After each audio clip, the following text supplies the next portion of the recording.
Greens are very analytical, very logical, deep thinkers. Greens like to get all the information, all the facts before they make decisions. Blues make instant decisions.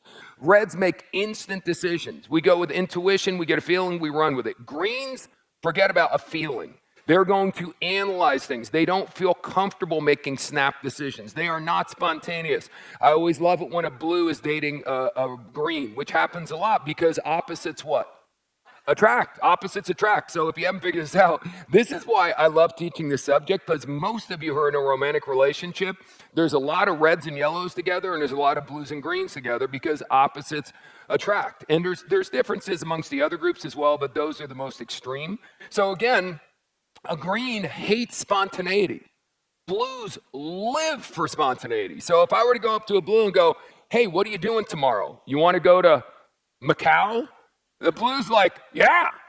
They don't go, oh, well, I have children, I have a job, I need a passport. A green looks at you. If you ask a green to do anything tomorrow, even to go to a movie in your city, they're going to look at you like, what? Like, you're asking me this within 24 hours? Like, greens have at least 1 week in advance planned, written in stone. Like, don't even mess with it. If you want a green to get on a plane and go somewhere with you better give them 90 days notice, for sure.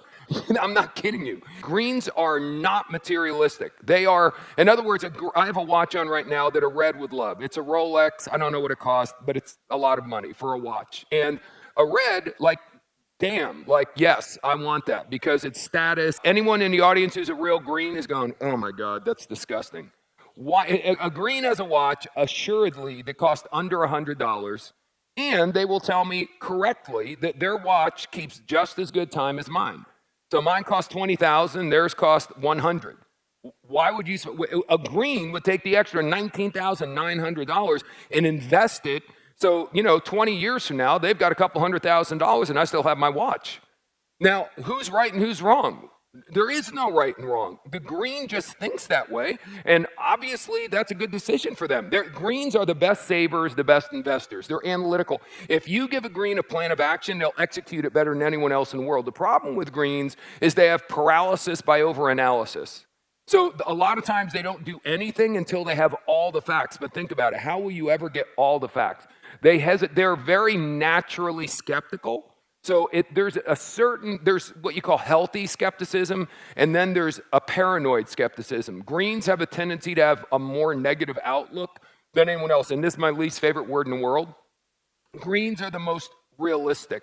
You have to be realistic. Greens are so rooted in logic. Yellows, the other personalities, have a much more of an ability to tap into faith and belief. Greens are not materialistic, but I guarantee you somewhere in this country, there's a green who's wearing a Rolex. So you could be a green with your second color is red, where you want to invest the money, but every once in a while you want to buy something really badass for yourself. In general, greens don't wear designer clothes.